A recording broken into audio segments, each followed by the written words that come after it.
Muito bom dia para você que está aí nos acompanhando de casa nessa manhã. E eu quero te convidar para ser alimentado pelo pão da vida, aquele que morreu por nós. Então abra o seu coração e se permita ser alimentado, ser sustentado por aquele que é o único caminho, em nome de Jesus.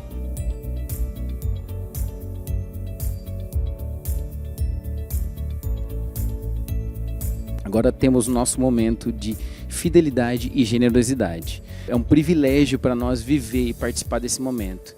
E quando a gente olha para a Bíblia, a gente vê outros momentos, outras pessoas que tiveram o privilégio de participar do reino de Deus, de entender o quanto que Deus é fiel e o quanto que Ele é generoso conosco.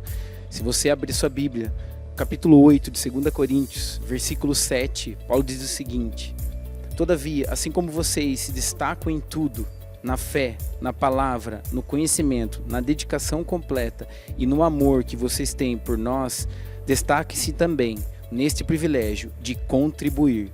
Não estou dando uma ordem, mas quero verificar a sinceridade do amor de vocês, comparando com a dedicação dos outros, pois vocês conhecem a graça de nosso Senhor Jesus Cristo. Sendo rico, se fez pobre por amor de vocês, para que por meio de sua pobreza vocês se tornassem ricos. Este é o meu conselho: convém que vocês contribuam, já que desde o ano passado vocês foram primeiros, não somente a contribuir, mas também a propor esse plano. Agora, completem a obra, para que a forte disposição de realizá-la seja igualada pelo zelo em concluí-la de acordo com os bens que vocês possuem. Essa passagem, Paulo fala inclusive sobre o dízimo, né? Porque ele conclui falando que contribuam de acordo com os bens que vocês possuem. O dízimo fala a respeito de 10%, ele é proporcional ao que a gente tem, ao que a gente possui, ao que Deus nos dá. E quando a gente devolve o dízimo a Ele, é algo que tem a ver com fidelidade. É você entender que quem sustenta você é Deus. E Ele é um Deus fiel. Ele é um Deus que sustenta todo mês, toda semana, todo ano. Essa relação com Deus de fidelidade, como que a gente pode vivê-la intensamente e vivê-la de maneira dupla? Quando você reconhece essa fidelidade de Deus e quando você retribui essa fidelidade de Deus. Quando você vive esse relacionamento, que relacionamento é duplo, não é sozinho, não é só Deus fazendo, não é só Deus sendo fiel. O que Paulo fala aqui também? Do privilégio de contribuir, do privilégio de participar do reino. Então, querido, eu queria convidar você a participar do que Deus tem feito. queria convidar você a não só ser fiel a Ele através dos seus dízimos, mas também ser generoso através das suas ofertas, entendendo tudo que Deus tem feito e, em gratidão, retribuindo esse amor a Ele. E para quê? Será que Deus precisa? Não, Deus não precisa. Ele é dono de tudo. Simplesmente para que você seja tocado, para que você seja desprendido de algo que pode tomar conta do seu coração e para que você venha viver a generosidade e a fidelidade. Falar é uma coisa, viver, a prática disso é muito mais intenso. E viver o Evangelho é viver a prática. Então, convido você a viver isso e viver a prática de Jesus aqui, hoje, em nome de Jesus. Amém. Como vocês estão? Bem? O tema da minha mensagem hoje é o Evangelho em mim. E durante essa semana eu fiquei meio apreensiva. Até compartilhei com algumas meninas que eu encontrei, né, num evento. E eu falando com Deus essa semana, eu perguntava assim, Deus, o que o Senhor quer que eu compartilhe com a igreja no próximo domingo? O que o Senhor quer que eu fale?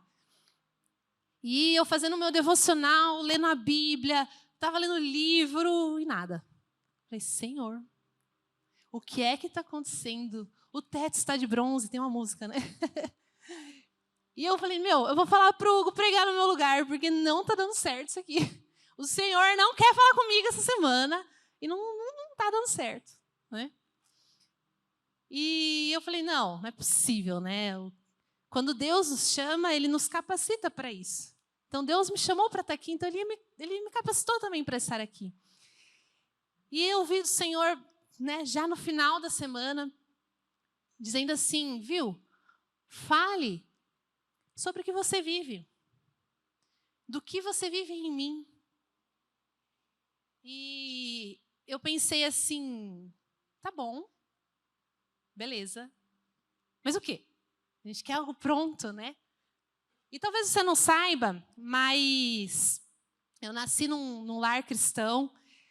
Meus pais sempre foram da igreja, sempre serviram na igreja. Foram pastores por muito tempo, meu pai ainda é pastor. E desde pequeno eu acompanhava eles. Desde pequeno eu ia para lá, para cá, congresso, reunião, vigília, e vamos todo mundo. Eu sempre ia. Né? Nunca fiquei assim, a não ser encontro de casais, que aí é sacanagem levar o filho, né? E eu ia escola dominical, culto, reunião, estava lá, né? Um carrapicho grudado, porque dizem, né? Eu não lembro, mas dizem que eu ainda sou, né? Sou tímida. E eu grudava assim, eu não queria que ninguém me olhasse. E eu cresci nesse meio. E eu nunca saí desse meio. A minha adolescência foi ali, a minha juventude foi ali. E essa foi minha vida. Sempre pautada por esses princípios, pelos princípios cristãos. Mas eu tinha um entendimento de ser cristão que hoje eu analiso que era um entendimento medíocre. Hoje eu analiso que era um entendimento assim, de certo e errado. Era um entendimento assim, o que eu faço fora daqui do manual que eu mesmo inventei na minha mente, um manual de conduta cristã, o que é certo ou errado, sabe? E eu confesso que eu achava assim que se eu seguisse tudo certinho, estava ok. Que eu ia para o céu e beleza. E assim, eu confesso que eu nunca passei por apuros por acreditar nisso, por viver dessa forma.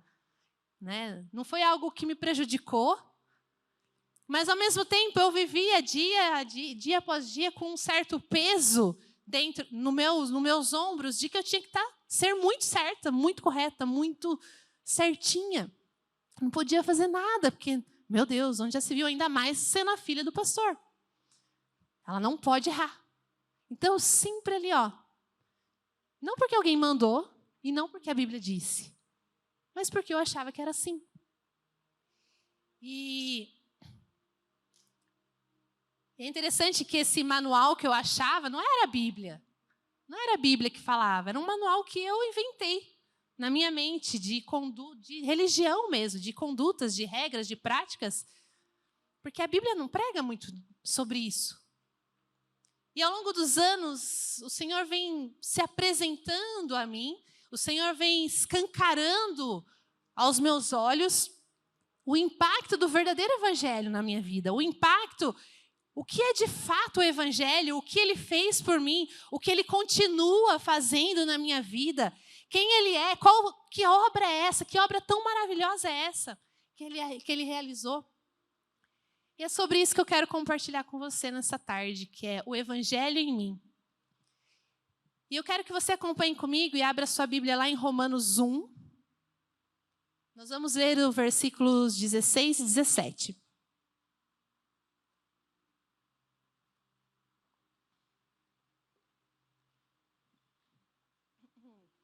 Essa carta de Paulo aos Romanos, ela é muito, muito mais do que uma carta, uma simples carta. Paulo, quando ele vem, ele escreve essa carta, é como se fosse um tratado teológico. O livro de Romanos, ele é o mais puro evangelho. No livro de Romanos, Paulo traz nessa carta uma exposição e uma defesa do evangelho da graça. E Paulo nem havia ido até Roma ainda, e ele escreve essa carta argumentando, defendendo o evangelho, como se ele fosse um advogado de Deus. Fala assim, ó, isso aqui vocês têm que fazer, é isso aqui, o evangelho é isso, aquilo outro. É um tratado que Paulo escreve, não é algo simplesmente uma carta, uma orientação. E nos versículos 16 e 17, Paulo diz o seguinte: pois não me envergonho do evangelho, porque é o poder de Deus para a salvação de todo aquele que crê, primeiro do judeu e também do grego. Porque a justiça de Deus se revela no evangelho de fé em fé, como está escrito, o justo viverá pela fé. E esse texto, ele traz a essência do evangelho, a essência da justificação pela fé. Só que para a gente ter um entendimento completo do que é o evangelho, nós precisamos entender o que é o evangelho e o que não é o evangelho. Porque hoje em dia há muitos evangelhos, entenda comigo, evangelhos, que não são verdadeiros. Eles são distorcidos, eles foram adaptados. Pega uma parte da Bíblia e não o todo. E esses falsos evangelhos, eles não podem nos deixar enganar. Há aqueles que acreditam que no evangelho em que o homem está no centro e não Cristo no centro. Estão atrás da prosperidade, estão atrás de aquilo que querem alcançar e fazem de Deus o quê? Um garçom. Como se Deus fosse o Alfred, lá da propaganda do Neve. Alfred, aqui ó. Só que Jesus, Deus, ele não é um garçom que veio aqui para te servir. Ele não veio aqui só para fazer a sua vontade, o teu querer. Ele não veio aqui para fazer o centro do seu querer, estar no centro da sua vida. E esse evangelho as pessoas acreditam que a vontade do homem deve ser feita no céu e não a vontade de Deus ser feita na terra. Existe uma inversão de valores. Ainda aquele evangelho em que as pessoas estão centralizadas em milagres e prodígios. Pregam cura e não arrependimento. Milagres e não a fé redentora, a fé que salva. E eu quero que você entenda, porque talvez você fale assim, ué, mas você não acredita em milagres? Eu acredito em milagres. Porque o mesmo Jesus que estava lá, que curou a mulher do fluxo de sangue, o mesmo Jesus que abriu a visão do cego, o mesmo Jesus que multiplicou pães e peixes, o mesmo Jesus que destravou o ouvido do surdo, o mesmo Jesus que expulsou o demônio lá do endemoniado de Gadareno lá, esse mesmo Jesus, ele é vivo e ele está aqui agora. E ele pode operar milagres. Mas você precisa entender que os milagres, eles não são suficientes por si só para transformar uma vida. Os milagres, eles abrem a porta para o evangelho entrar. Mas por si só, eles não salvam. Porque Jesus, ele não veio ao mundo apenas para aliviar a sua dor, ou a minha dor. Jesus, ele não veio ao mundo só para dar aquele carinho. Jesus, ele veio ao mundo para te salvar, para salvar o homem do pecado. A missão principal de Jesus foi morrer na cruz e ressuscitar dentre os mortos, para nos salvar e nos justificar. E ainda aquele evangelho do descompromisso, e isso é muito forte, porque acho que é o que mais nos domina hoje. Existe um descompromisso com o senhorio de Cristo. Então a gente aceita Jesus como Salvador, mas não como Senhor. É o evangelho que tenta tornar a fé mais compatível com esse mundo. E Romanos 12:2 diz: e não vivam conforme os padrões deste mundo, mas deixem que Deus os transforme pela renovação da sua mente, para que possam experimentar qual é a boa, agradável e perfeita vontade de Deus. E quando fala em não se conformar com este mundo, isso é legal, porque não se conformar, eu não me conformo.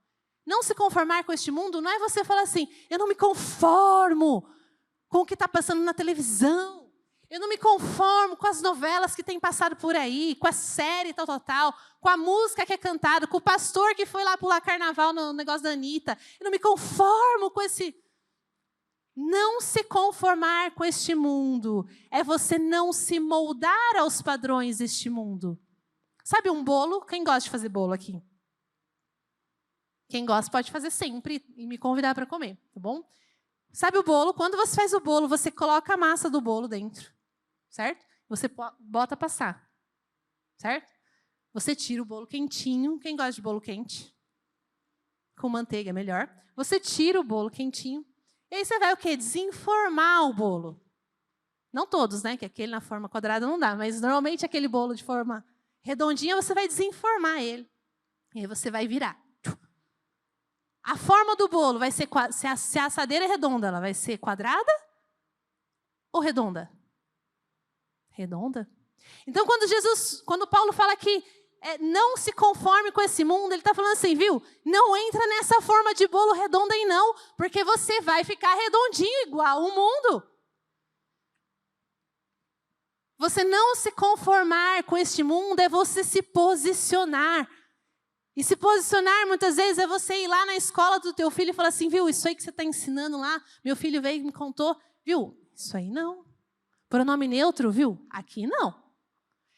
É você se posicionar e falar assim, viu, não é isso que eu acredito como cristão, eu me posiciono aqui. Não se conformar com esse mundo é você ser transformado pela palavra de Deus. Meditar nela dia e noite é você ter a mente de Cristo. É muito fácil a gente aceitar o Jesus, o Salvador. Mas é muito trabalhoso você aceitá-lo como Senhor na sua vida também. E aceitá-lo como Senhor é você falar assim... Pode ir, Jesus, eu estou aqui. Então, nós já entendemos aqui que o que não é o Evangelho de Deus. Nós já entendemos que o Evangelho não faz de Deus o meu serviçal. Nós já entendemos que o Evangelho não são só os milagres. Nós já entendemos que o Evangelho sem o senhorio de Cristo também não é Evangelho. Então, o que é o Evangelho? O texto que nós lemos lá em Romanos, o versículo 16, diz, porque não me envergonho do Evangelho, porque é vocês lembram? O poder de Deus. O Evangelho é o poder de Deus. O Evangelho é aquilo que Cristo fez por nós. São as boas notícias. O Evangelho, ele é a obra do plano perfeito salvador de Deus que nos alcançou. É a obra perfeita que faz eu e você justos. É a obra perfeita que olha para mim, que erro, que sou pecadora, e fala assim, Jesus olha para mim e fala assim, encontro justiça nela, porque nela tem Cristo. Isso é o Evangelho. E o reverendo Hernandes Dias Lopes disse que, eu achei essa frase bem a cara dele, mas é muito forte, porque ele traz um resumo muito grande do que é o Evangelho. Ele fala assim que o Evangelho de Deus é a sua jubilosa proclamação de vitória e exaltação do seu Filho, e da consequente anistia e libertação que os homens podem desfrutar pela fé nele. O Evangelho não tem a ver comigo, só tem a ver com ele. E você precisa sair daqui acreditando que existe poder no Evangelho, não apenas quando a gente encontra Cristo na primeira vez, mas em toda a caminhada com Ele. O que acontece é que muitas vezes na vida, na medida que nós vamos caminhando, na medida que nós vamos vivendo, nós vamos perdendo a perspectiva do Evangelho. Nós vamos perdendo a clareza do que é o Evangelho, nós vamos perdendo a lucidez, nós vamos perdendo a precisão do que é o Evangelho. E isso faz a gente se desviar, isso faz a gente viver uma vida religiosa. E não é isso que Deus tem para mim e para você. Nós perdemos a perspectiva de que o Evangelho é leve. Perdemos a perspectiva do poder da cruz, que não só nos salvou, mas que a cruz ela é poderosa o suficiente para me sustentar na jornada. Ela é poderosa o suficiente para me sustentar durante todos os dias da minha caminhada. Nós perdemos a perspectiva de que Cristo, o Yeshua, sabe o que significa Yeshua em hebraico? O Deus de muitas salvações. A gente perde a perspectiva de que esse Deus de muitas salvações, que um dia me encontrou e eu encontrei Ele, continua me salvando. Ele continua me salvando não só naquele dia que eu o aceitei. Ele continua me salvando de uma vida medíocre. Ele continua me salvando de uma vida infeliz. Ele continua me salvando de um casamento frustrado. Ele continua me salvando de uma vida apática. Porque o Yeshua, Ele é um Deus de muitas salvações. E o poder do Evangelho é o entendimento de que o Evangelho não é só uma experiência. Não é um arrepio. O poder do Evangelho é um caminho por onde eu trilho. E esses dias, saí com a Débora, minha amiga, faz tempo já, faz um mês, mas...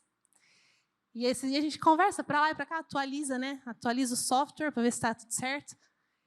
E aí ela entrou na questão da morte da minha mãe, como eu lido com o luto, né? Como eu lidei, né? E eu falei para ela, nossa, eu não sei, porque eu estou super bem com isso. Já passou, claro, tem bastante tempo agora. Mas, na época, eu não sei como eu lidei. Essa é a resposta que eu dei para ela, porque é o que me veio à mente.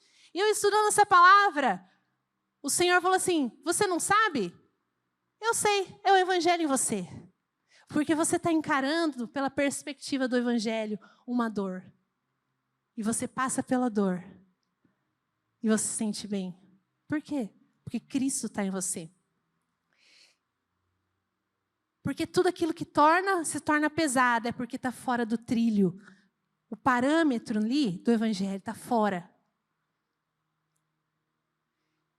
E eu quero que você saia daqui essa noite entendendo que a boa notícia não é só para aquele primeiro dia que você fez aquela oração. Eu te aceito, Senhor, como meu Senhor e Salvador. Que você talvez tenha sido evangelizado por alguém.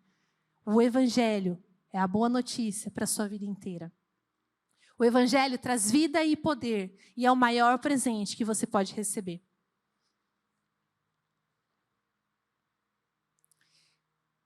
E sabe que em diversos momentos Jesus mostrou o poder do Evangelho em forma prática. Então, quando a gente lê lá em João 8 a história da mulher adúltera, quantos sabem a história da mulher adúltera? Vamos abrir, vamos ler juntos. João 8. Lá em João 8, a gente tem um exemplo perfeito do Evangelho, completo, e não só uma parte do Evangelho. João 8.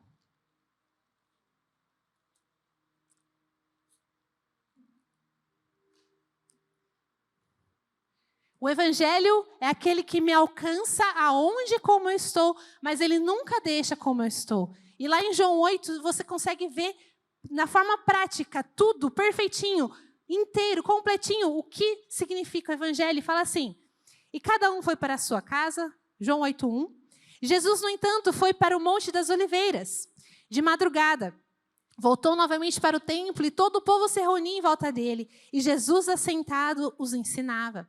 Então, os escribas e fariseus trouxeram à presença dele uma mulher surpreendida em adultério.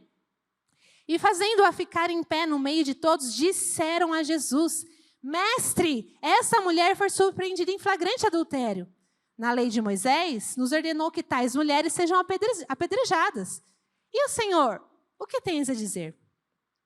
Eles diziam isso tentando para terem o que o acusar. Mas Jesus, inclinando-se, escrevia na terra com os dedos, calmamente. Como eles insistiam na pergunta, Jesus se levantou e lhes disse: quem de vocês estiver sem pecado, seja o primeiro a atirar uma pedra nela. E inclinando-se novamente, continuou a escrever no chão. Mas eles, ouvindo essa resposta, foram saindo de fininho, um por um, a começar pelos mais velhos até os últimos, ficando só Jesus e a mulher em pé diante dele. Levantando-se, Jesus perguntou a ela: mulher, onde estão eles? Ninguém te condenou? E ela respondeu: ninguém, Senhor. Então Jesus disse: também eu não a condeno. Vá e não peque mais. Os escribas e fariseus perguntam: Jesus, o que faz com ela? Era uma pegadinha. E Jesus diz: quem não tem pecado, que atire a primeira pedra. Os fariseus vão saindo. E Jesus diz para ela: eu também não te condeno. E essa é a obra da cruz. Não há condenação para quem está em Cristo Jesus. Só que o evangelho completo, ele também traz o poder da cruz. Porque depois de dizer para aquela mulher: eu também não te condeno, ele diz para ela assim: vá e não peques mais. Ele está dizendo assim: vá, porque eu te dei poder para você mudar de vida. Vá, porque tem poder em você para uma nova vida. Isso é o evangelho completo. No evangelho completo nós temos a obra da cruz e o poder da cruz. Quando olhamos para a cruz, o poder do evangelho ele é duplo. A obra da cruz se refere ao amor de Deus. A obra da cruz aponta para o perdão. A obra da cruz aponta para a graça de Deus que a gente recebe, que nos alcança, sem a gente merecer. Essa é a obra da cruz. Mas também existe o poder da cruz. Porque é algo completo, Deus não faz algo pela metade. E o poder da cruz, ele me dá o poder para imitar Jesus. O poder da cruz me dá o poder para ser discípulo dele. E a cruz, ela é um convite ao temor. A cruz, ela não é um convite a uma vida de pecados, porque talvez você pense assim: se ele me ama, João 3,16, porque Deus amou o mundo de tal maneira. Bom, se o amor de Deus é de tal maneira, então eu posso viver da maneira que eu quiser.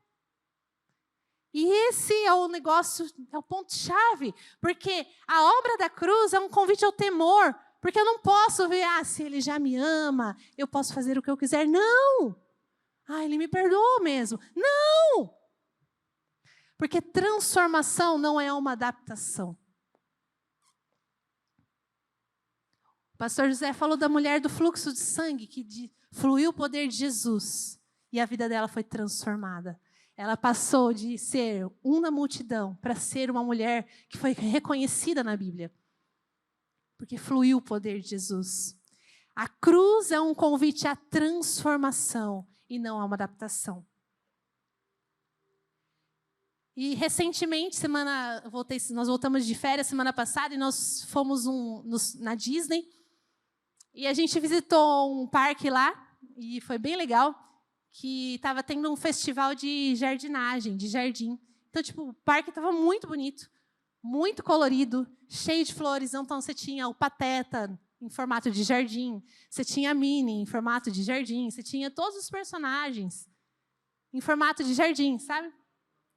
E tudo muito colorido, tudo muito bonito. Até acho que postei uma foto muito legal. E uma das atrações, o parque não tem muita atração, mas por ser o festival de jardinagem, eles estavam com um borboletário lá dentro. Vocês já visitaram um borboletário? É muito legal, eu nunca tinha ido, eu achei, nossa, que lindo, né? Então você entra assim, né, naquela estufa, tipo uma estufa, e as borboletas lá voando, e elas voando na sua cabeça, voando ali em cima. E eu fiquei encantada, porque ali naquele lugar eu pude ver o processo da transformação da borboleta, da metamorfose, né? Então, tinha a borboleta nos 4 estados dela. Tinha ela ovo, tinha ela dentro do casulo, né, do pulpo, tinha ela já voando em liberdade, tinha ela em forma de lagarta.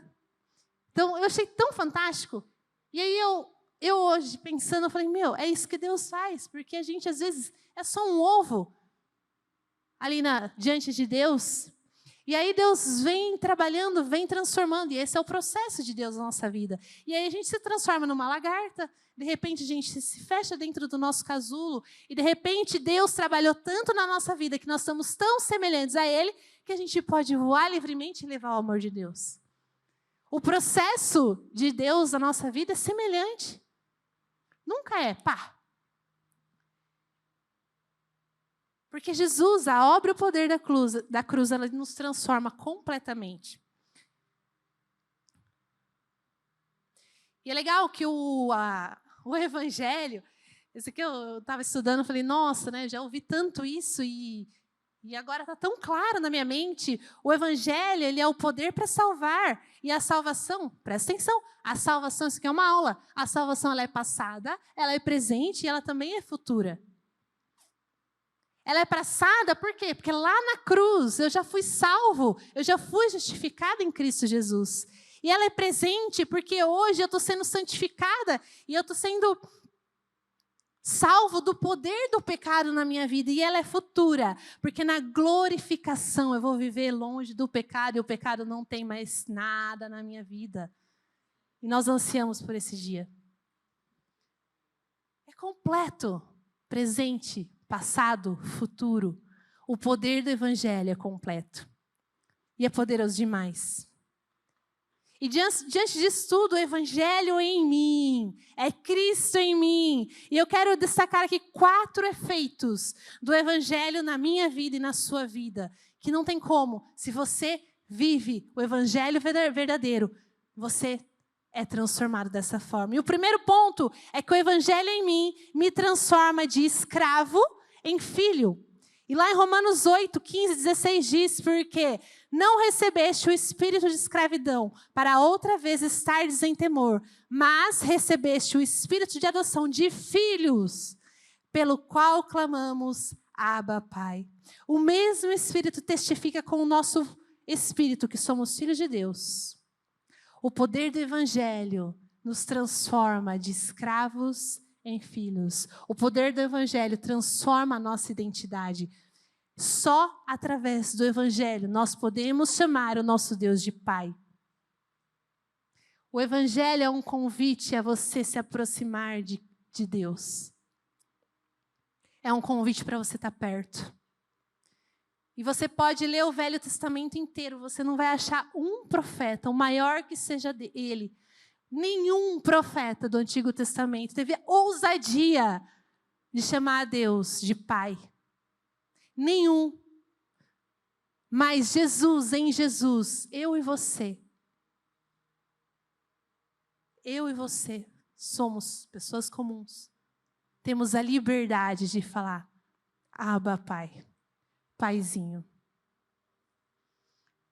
E quando Jesus vem nos ensinar a nos relacionar com esse Deus, o que ele fala lá na oração do Pai Nosso? Orem dessa forma, Pai Nosso. Essa é a liberdade do Evangelho, de você se achegar a Deus como seu Pai. E eu tenho um bebê, todo mundo sabe, porque está sempre carrapichado em mim. 1 ano e meio, ele está sempre grudado na minha perna, né? Mateus, 1 ano e meio. E, né, alegria da mãe, a primeira palavra que a criança fala, qual é? Papai. A mãe carrega na barriga, a mãe cuida, a mãe acorda de madrugada, a mãe dá amamenta, a mãe troca as fraldas, a mais fedida que existe. E a primeira palavra é? Papai. Por que será? Vai acostumando, grávidas. Papai. E é papai para lá, é papai para cá, é papai para lá, é papai para cá. Estou enrolada, porque o Hugo vai viajar e o papai vai ficar longe, né? A religião, ela sempre vai produzir um ambiente em que a gente não pode chamar Deus de Pai. A religião, ela sempre vai produzir um ambiente de temor, que o Pai é temível. Só que se meu filho estiver no quarto dele de madrugada dormindo e ele falar, pai, a gente sai correndo para cuidar dele. A mesma coisa Deus, quando você fala, pai, ele vem correndo te socorrer. Porque a identidade mais poderosa que Deus nos deu é a de filhos e a de filhos amados. Tanto que quando Jesus foi batizado por João Batista, vem uma voz dos céus e diz, este é o meu filho amado em quem me comprazo. Deus falando para Jesus. E essa mesma voz ecoa em mim e você, e Deus fala para você, você é o meu filho amado em quem eu tenho prazer. E é interessante que após isso, após o batismo de Jesus, Jesus é levado ao deserto. Se você ler lá na Bíblia, você vai ver que Jesus é levado ao deserto. E o diabo coloca à prova Jesus. Coloca à prova a identidade de Jesus. Começa a falar para ele, será que você é filho mesmo? Será que você é filho amado de Deus? Porque olha a situação que você está. Você está aqui com fome. Transforma aí para você comer. Será que você é filho amado de Deus? Porque olha a situação que você está. Se você fosse filho amado de Deus, você estaria governando nos melhores palácios. A primeira coisa que Jesus teve certeza era sobre o amor do Pai. Porque a identidade, ela não é definida por aquilo que você faz. Jesus veio e deu uma identidade de filho amado para mim e para você. Só que a identidade, ela define sim o que você faz. Entendeu? A identidade não é definida pelo que você faz. Mas ela define o que você faz. Porque quando eu entendo que eu sou filha amada, eu deixo de lado o espírito de escravidão. Quando eu entendo que eu não sou mais escravo do meu pecado, quando eu entendo que foi para a liberdade que Cristo me libertou, quando eu entendo que em Cristo eu tenho a esperança da glória, eu passo a pensar como Cristo, eu passo a viver como Cristo, eu passo a encarar as situações como Cristo, eu passo a cuidar, a tratar o meu marido, a amar o meu marido como Cristo amou a igreja. Eu passo a cuidar dos meus filhos como Cristo amou. Eu passo a ser um profissional como Cristo seria. Porque eu tenho uma identidade formada em mim. Eu fui transformada. Não mais escravos, mas filho. E o segundo efeito do evangelho em mim é que ele me coloca em um lugar de descanso. E é interessante porque o descanso na vida cristã é um desafio. Né? É um desafio. E descansar aqui não é você não fazer nada. Agora, vou viver de férias. Uma delícia, né? Eu não queria voltar nas minhas férias, mas eu tive que voltar. Seria muito legal viver a vida em férias. Certo? Só que a Bíblia diz também, lá em 1 Coríntios, que nós somos colaboradores de Cristo. Então não dá, não é não fazer nada, descansar não é não fazer nada. E o evangelho, ele não invalida o esforço, não invalida o ter que fazer. Eu preciso fazer, eu preciso servir na igreja, eu preciso orar por aquela pessoa, ou servir. Mas o evangelho, ele invalida o mérito, porque não sou eu quem faço, é Cristo quem faz. E é interessante que eu estava até conversando com o Hugo agora, antes da gente chegar, que é importante você questionar as coisas que você faz com a sua própria força, dizendo que foi Deus que mandou você fazer. Porque se você consegue fazer com as suas próprias forças, com os seus próprios braços, talvez não tenha sido Deus que deu essa ordem. Mas você mesmo está fazendo porque você quer. Certo? Porque quando Deus te dá alguma coisa, você tem que fazer com Ele. Deus fala assim, Letícia, você vai ser uma grande influente na moda, você vai trazer novas ideias, você vai pensar assim, mas Deus, eu não tenho capacidade. Não tem problema, você não tem mesmo. mas eu tenho. É isso que funciona. Você vai ser um grande empresário. Como eu? Eu não tenho capacidade, mas eu posso descansar em Deus, porque a capacidade não é minha, é do alto. E lá em Romanos 3, versículos 23 a 28, ele fala sobre isso, que nós não somos nada. Nós não somos nada, pois todos pecaram e carecem, estão destituídos da glória de Deus. Nós não somos nada. E nós podemos descansar, porque a obra já foi concluída, e pelo melhor, pelo Criador, pelo dono de toda a criatividade, que é Cristo. O poder do Evangelho nos coloca numa perspectiva de que a obra já foi concluída. O Evangelho te convida a descansar em Cristo Jesus e naquilo que Ele fez. E o terceiro efeito do Evangelho em mim é que faz de Cristo ser o centro da minha vida e da sua vida. O poder do Evangelho me faz enxergar que em Cristo eu tenho tudo o que eu preciso. E quando Jesus vai ao encontro dos discípulos, os discípulos estão navegando no mar, estão indo para outro lugar, e Jesus vai andando sobre as águas para encontrar os seus discípulos. E aí Pedro fala assim: mestre, é você mesmo? E ele fala: sou eu, vem aqui. Jesus, permita que eu vá aí com você. Ande também sobre as águas. E Pedro, com os olhos fixos em Jesus, ele começa a caminhar por cima da água, assim como Jesus. O que faz Pedro afundar? A distração com o vento. A distração com a água, com o mar. Então, fique com os olhos fixos em Jesus. Quando você está com os olhos fixos em Jesus, você percebe: Ele tem tudo o que eu preciso. Com Ele eu posso andar sobre as águas. Nele eu tenho toda a saúde. Nele eu vou passar por dificuldade? Vou, mas não tem problema, porque Ele já fez e eu posso descansar. Não tire os olhos de Jesus. E o quarto efeito do Evangelho em mim é que Ele me convida e te convida a uma entrega. Quando eu entendo o poder do Evangelho, eu entendo o poder da obra da cruz. Eu vejo que Cristo, Ele se entregou sem reservas.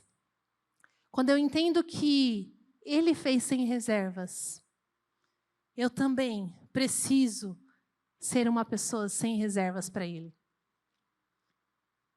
Em Romanos 11:36 diz: pois dele e por Ele e para Ele são todas as coisas. A Ele seja glória para sempre. Né? Não vou cantar hoje, mas eu poderia cantar. Vou cantar. Porque dele e por Ele. A Ju que gosta dessa música, né, Ju? E lá em Mateus 8, Jesus põe à prova os discípulos, as pessoas que querem seguir Ele. Né? E um dos discípulos diz assim: Senhor, eu quero te seguir, mas permita que eu vá lá sepultar meu pai antes. E Jesus responde assim: segue-me e deixe os mortos sepultar os seus próprios mortos. Eu não sei você, mas eu sempre leio esse texto e falo: nossa, como Jesus foi assim, bravo. Né? A gente lê esse texto e fala assim: nossa, Jesus foi meio rude, né? Só que Ele entregou sem reservas. Por que eu tenho que reservar uma parte para mim? Então, quando aquela pessoa, aquele discípulo, fala para Jesus: deixa eu ir lá. Ele está falando assim: viu, deixa eu ir lá cuidar das minhas coisas. Viu, deixa eu ir lá cuidar dessa área da minha vida que ela não está perfeita ainda. Depois eu sirvo você. Deixa eu ir lá porque, assim, eu preciso terminar de cuidar disso. Aquele discípulo, ele não tinha a perspectiva completa do Evangelho. E muitos de nós, inclusive eu, já disse: calma, Deus. Não é bem assim, não estou pronta ainda. Calma, Deus, não vai, desacelera. Não sou perfeito. Quase que eu falei isso essa semana para pregar. Calma, Deus, vou pregar essa semana, fala comigo. Preciso resolver isso. E Jesus te faz um convite, só um: vem e me segue. Vem e me segue. Quando a gente entende o Evangelho, nós não temos prioridades. A prioridade é seguir Jesus. É Cristo, somente Cristo, a minha vida é dele. É Cristo, somente Cristo, a minha vida é dele. E talvez você tenha perdido a perspectiva do Evangelho, como ele é. E o Evangelho é uma entrega completa. É a entrega de um Cristo de braços abertos, te dizendo, eu estou te dando poder. Não só para você entender o meu amor, mas para você também se entregar no mesmo nível que eu me entreguei. Esse é o Evangelho.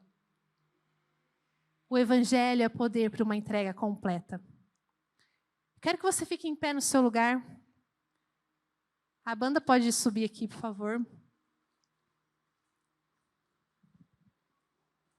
Não tem como você entender o que é o Evangelho e não mudar e ser transformado. Se você ainda vive uma vida da mesma forma que você sempre viveu, talvez você ainda não foi impactado pelo verdadeiro Evangelho. E eu estava orando antes de vir para cá, antes de vir para o culto, né? As crianças estavam um na casa de um, outro na casa de outro, e foi até estranho que eu cheguei cedo, me arrumei, até enrolei a pontinha do cabelo. Coisas que você consegue fazer sem criança. E eu desci para o escritório para dar uma lida. E eu estava ouvindo uma música, uma música tipo essa que está aqui agora no ambiente. E eu comecei a orar, falei, Deus, o que mais? O que mais? E eu senti do Senhor que nessa noite o Senhor queria tirar a venda dos olhos de algumas pessoas que têm vivido um evangelho até então, um evangelho de peso. E o Senhor quer tirar o peso da religião dos ombros para viver uma vida no verdadeiro evangelho. Eu senti também que algumas pessoas foram impactadas um dia pelo amor de Jesus. Algumas pessoas sentiram o amor de Jesus, disseram sim para Jesus um dia, mas ao longo da caminhada, o poder do evangelho foi perdendo o efeito, vamos dizer assim, e elas foram abandonando um pouco esse poder. E o Senhor hoje, Ele quer te dizer que Ele tem saudade de você. E Ele quer caminhar junto com você. Eu senti que o Senhor, que tinha algumas pessoas aqui, que Ele queria dar as mãos para a caminhada. Porque tem sido pesado. Mas Ele está dizendo, não é. O que eu já estou levando a cruz. Só vem e me segue que está tudo bem. E eu também senti, conforme eu orava.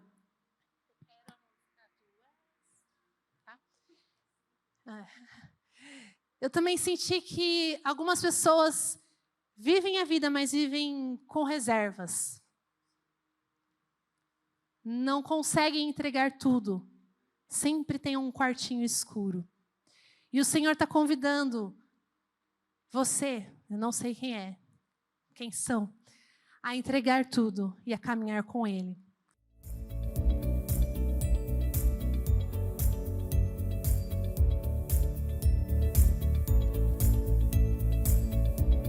Queridos irmãos, mais um culto ao nosso Deus, mais uma palavra de Deus ao nosso coração. Mas eu quero te convidar para o próximo domingo você estar presencialmente conosco na Nova Estação Church. Temos aprendido que o lugar de Deus operar milagres de uma maneira mais propícia é quando nós estamos reunidos em adoração ao Senhor. A experiência da palavra online, do culto online, é maravilhosa, mas nada se compara com estar juntos, comungando com os irmãos, das experiências de um com o outro, e todos juntos, com os ouvidos abertos, com os corações abertos, experimentando o Senhor no culto presencial. Então eu convido que você, no próximo domingo, às 18h30, esteja conosco na Nova Estação Church para juntos glorificarmos o nome do Senhor nosso Deus. Em nome de Jesus. Amém?